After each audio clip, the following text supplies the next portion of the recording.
सबसे पहले हम देखेंगे कि हार्डवेयर क्या होता है और हार्डवेयर के कौन कौन से कंपोनेंट हैं।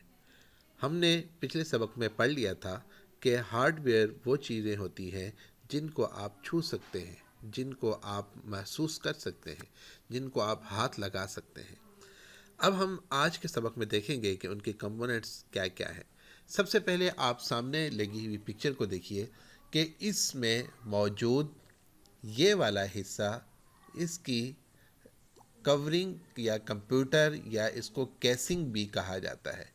इसके अंदर तमाम वो चीज़ें लगी हुई होती हैं जो आपके कंप्यूटर को चलाने में मदद फराहम करती हैं। इसको कवरिंग या कैसिंग इसलिए कहा जाता है कि ये आपके कंप्यूटर के अंदर मौजूद या इसके अंदर मौजूद जितनी भी चीज़ें होती हैं उनको कवर किए हुए होती है, उनकी हिफाजत करती है ताकि बैरूनी दबाव या बैरूनी असरात उसके ऊपर मुरतब ना हो। ये आपका कवर असल में जिस शेप में आपको नज़र आ रहा है या आपका सिस्टम जो आपको नज़र आ रहा है, ये सिस्टम यूनिट भी कहलाता है। ये आपको इस शक्ल में लंबाई वाली शक्ल में भी नज़र आएगा। इस तरह इसको टावर शेप कहा जाता है या टावर कंप्यूटर कहा जाता है जो लंबाई में होता है। अगर आपके पास कंप्यूटर इस शेप में हो, नीचे लेटी हुई शक्ल में हो, तो उसको डेस्कटॉप कंप्यूटर कहा जाता है। अब हम इसके बाद बढ़ते हैं थोड़ा सा आगे और हम देखते हैं कि इसका जो फ्रंट वाला हिस्सा होता है उसमें क्या कुछ होता है और उनका काम क्या क्या होता है। ये इसका फ्रंट हिस्सा है। आप देख रहे होंगे कि इसमें कुछ बटन्स हैं और कुछ बटन्स के साथ उनके ऊपर कुछ लिखा हुआ है और मुख्तलिफ़ चीज़ें आपको नज़र आ रही होंगी। सबसे पहले ये वाला जो बटन है ये पावर बटन कहलाता है, जिसके ज़रिए से आप अपने सिस्टम को ऑन करते हैं। आप इस बटन के ज़रिए से ऑन करते हैं। बाज़ दफ़ा ऐसा भी होता है कि आपका सिस्टम चलते चलते हैंग हो जाता है या वो वर्क नहीं कर रहा होता, तो कुछ सिस्टम, तमाम में नहीं, कुछ में एक अलग से बटन लगा हुआ होता है जिसको रीसेट बटन भी कहा जाता है। अदरवाइज़ इसी बटन से आप रीसेट भी कर सकते हैं। उसके बाद अगर आप देखें तो ये वाला जो ऊपर वाला हिस्सा होता है इसमें एक फ्लॉपी या आप डीवीडी रोम या सीडी रोम, यहाँ पर इसका एक छोटा सा बॉक्स होता है, उसमें नीचे बटन लगा होता है। आप उस बटन को प्रेस करेंगे, वो डीवीडी रोम सीडी रोम के जो ट्रे है वो बाहर निकलती है और उसमें आप अपना सीडी या डीवीडी जो होता है वो उसमें पुट करते हैं और दोबारा उसी बटन को जब प्रेस करेंगे तो ये आपके डीवीडी रोम बंद हो जाता है। ये दो लाइटें हैं जिनके ज़रिए से आपको अंदाज़ा होता है कि आपका सिस्टम चल रहा है या नहीं चल रहा। अब जितने भी लेटेस्ट सिस्टम आ रहे हैं उन तमाम में ये सामने कुछ पोर्ट्स बनी हुई हैं, कुछ स्लॉटें बनी हुई हैं।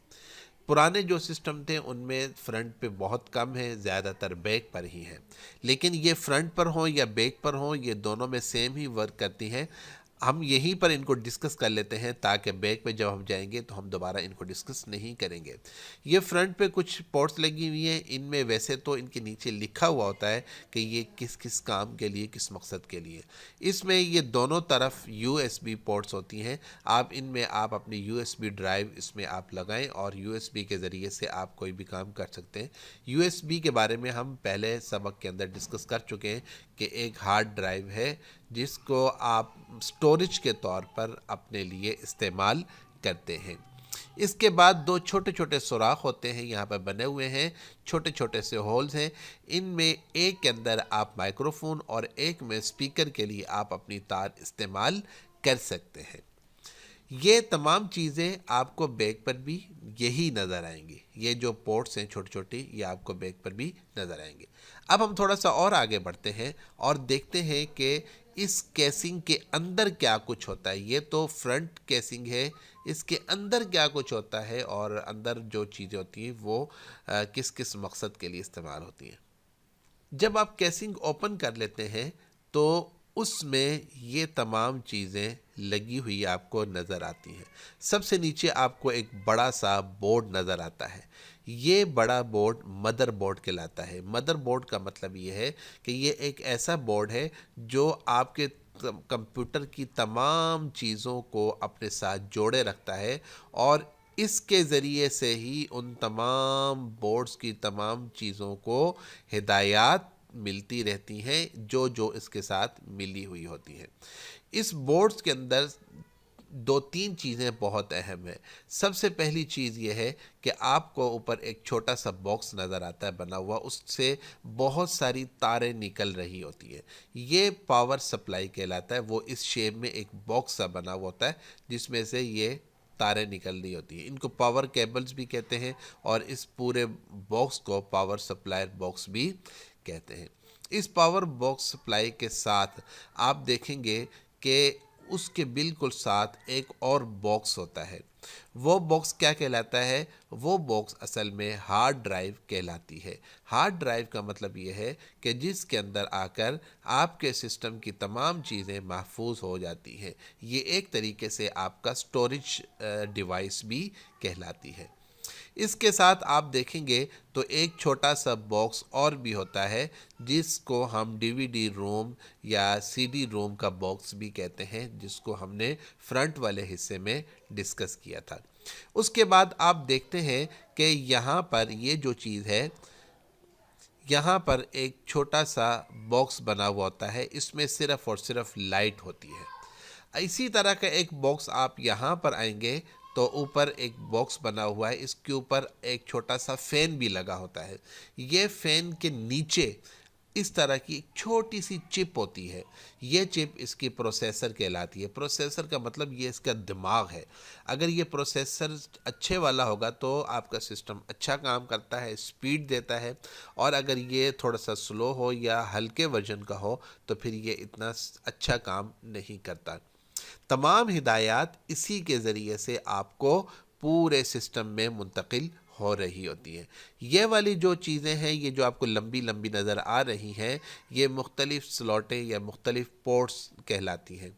इनमें आम तौर पर जो आपकी चिप रैम चिप होती है, ये आप यहाँ पर लगाते हैं। अगर सिस्टम में आपकी रैम चिप मौजूद ना हो तो आपका सिस्टम नहीं चलता। और जितनी स्पीड इनकी होगी, स्पीड का मतलब ये है कि इनको मुख्तलिफ़ हिस्सों में तकसीम किया जाता है। कि जैसे ये मेमोरी के लिए भी आम तौर पर इसको इस्तेमाल करते हैं कि ये 512 MB की है, 1 GB की है, 2 GB की है, 3 GB की है। जैसे आप आपका मोबाइल इस्तेमाल कर रहे हो जब, तो आप उसमें देखते हैं कि आपका मोबाइल 1 GB रैम का है, 2 GB रैम का है, 3 GB रैम का है। तो ये असल में रैम है जो आपके सिस्टम की स्पीड को बढ़ाने में इसके साथ अहम किरदार अदा करती हैं। इसके बाद ये जो हार्ड डिस्क भी हो गई और इसके बाद रैम चिप भी हो गई, प्रोसेसर भी हो गया। प्रोसेसर के ऊपर मैंने बताया कि इसमें एक छोटा सा फ़ैन लगा होता है। ये फ़ैन ज़रूरी नहीं है कि इसी के ऊपर हो। बाज़ सिस्टम के अंदर ये फ़ैन पावर सप्लाई वाला जो होता है, इसी के अंदर एक ही लगा होता है और यही पूरे सिस्टम को ठंडा रखने में मदद देता है, क्योंकि ये वाली जो प्रोसेसर वाली जगह है ये गर्म हो जाती है। इस गर्मी को ख़त्म करने के लिए ये फ़ैन वर्क करता है। लेकिन अब जितने भी सिस्टम आ रहे हैं तकरीबन उनमें पावर सप्लाई के साथ जो फ़ैन लगा हुआ है, इसके अलावा एक अलग से फ़ैन इसके ऊपर भी लगा होता है। अब आगे थोड़ा सा और आगे बढ़ें तो आपको ये छोटी छोटी स्लॉट्स और भी नज़र आ रही होंगी।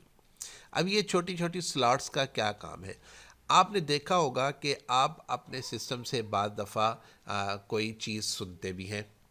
आप बाद दफ़ा अपने सिस्टम के अंदर कोई चीज़ अपलोड भी करते हैं, वीडियो की शक्ल में, किसी और शक्ल में। बाद दफ़ा आप अपने सिस्टम के साथ इंटरनेट को कनेक्ट भी करते हैं। अब ये जितनी भी चीज़ें हैं ये ख़ुद ब खुद नहीं चलती, बल्कि इनके अंदर कुछ ऐसे टूल्स होते हैं, कुछ ऐसे हार्डवेयर कंपोनेंट्स होते हैं जो उनको चलाने में मदद फ़राहम करते हैं।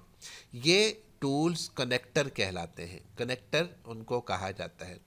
अगर आपको वीडियो चलानी होगी या ऑडियो चलानी होगी तो आप उसके लिए साउंड कार्ड इस्तेमाल करते हैं। इनको कार्ड भी कहा जाता है। जैसे आप ये देख रहे हैं कि ये कार्ड ये वाला जो हिस्सा है, ये जो नीचे गोल्डन कलर का, ये यहाँ पर आकर इसमें इंसर्ट करेंगे और उसके बाद इसके बाहर वाली साइड पर आपको छोटे छोटे से होल नज़र आएंगे जिसमें आप माइक्रोफोन की पिन उसमें इंसर्ट करते हैं और चलाते हैं। इसी तरीके से जब आप नेट इस्तेमाल करते हैं तो नेट के लिए आपको नेटवर्क कार्ड की ज़रूरत पड़ती है जो आप इसमें इंसर्ट करते हैं और उसके बाद आप इंटरनेट यूज़ करते हैं। अब ये तमाम चीज़ें अलग से भी मिलती हैं और जो सिस्टम आते हैं उनमें भी ये तमाम चीज़ें ऑलरेडी पहले से मौजूद होती हैं, लगी हुई होती हैं। लेकिन अगर आप मार्केट में जाएंगे और अगर आप सिर्फ मदरबोर्ड लेंगे तो मदरबोर्ड के अंदर ये तमाम चीज़ें जो ये आपको बाहर नज़र आ रही हैं, ये इनमें कोई भी नहीं लगी हुई होंगी, बल्कि ये तमाम चीज़ें आपको लगानी पड़ेंगी। लेकिन अगर आप एक पूरा सिस्टम लेते हैं तो पूरे सिस्टम के अंदर ये तमाम चीज़ें पहले से मौजूद होती हैं।